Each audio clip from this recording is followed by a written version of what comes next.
This is what I believe, and I'm willing to die for it. They said, what do you want to accomplish? I said, I want to accomplish the world. I want the world. The thing that has worked for me is to remember the hard times. You don't set out to build a wall. You don't start there. You say, I'm going to lay this brick as perfectly as a brick can be laid.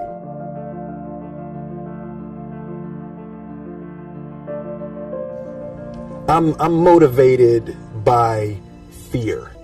Fear of fear.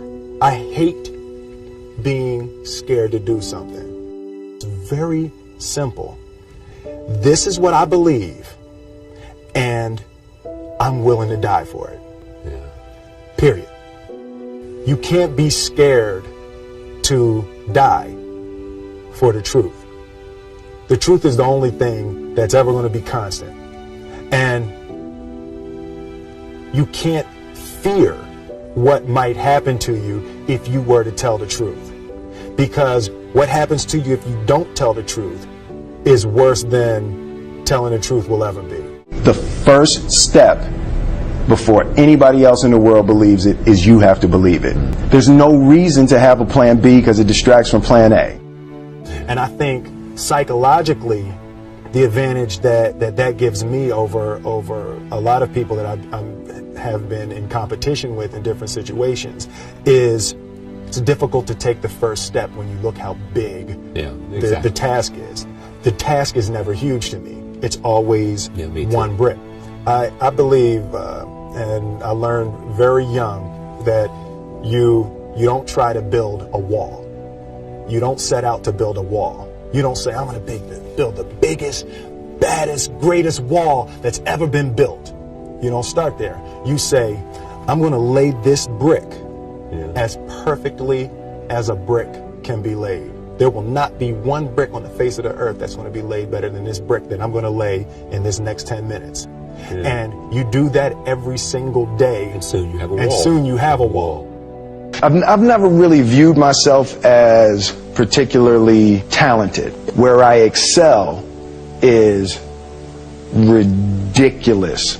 The separation of talent and skill is one of the greatest misunderstood concepts for people who are trying to excel, who have dreams, that want to do things. Talent you have naturally. Skill is only developed by hours and hours and hours of beating on your craft. One of the keys is remember where you came from. Keep that shit in the front of your mind, and when shit goes bad and it goes sideways, a lot of shit does, you're getting booed out of the fucking building, or you're coming through this injury, or people are writing you off. Oh, you guys ain't gonna fucking make it. You know, any of that shit.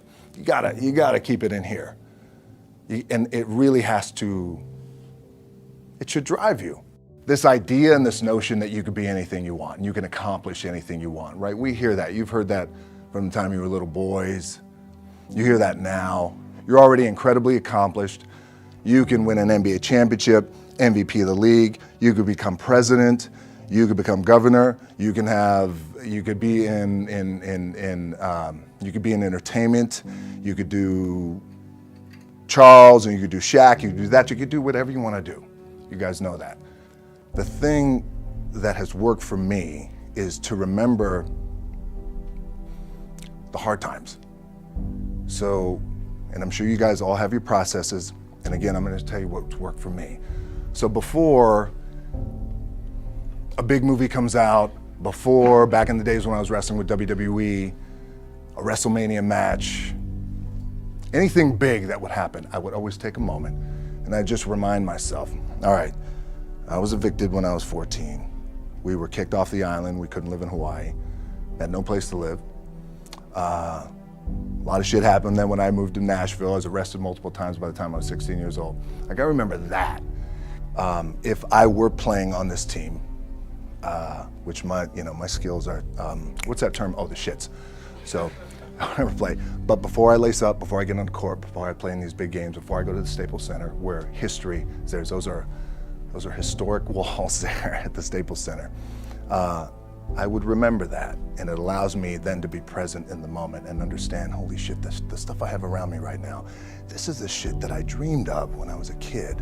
I am here. And I sat down at that time with the agency I was with, and they said, what do you want to accomplish? I said, I want to accomplish the world. I want the world, and I want Will Smith's career, and I said, and I mean this respectfully because I know he's here at this agency with us, I want to do it bigger and better. And they looked at me like I had 3 fucking heads, and they were like, okay. But I still stayed focused, and I still had still put in the hard work with my 2 hands, and that's it. And that's what it comes down to with you guys.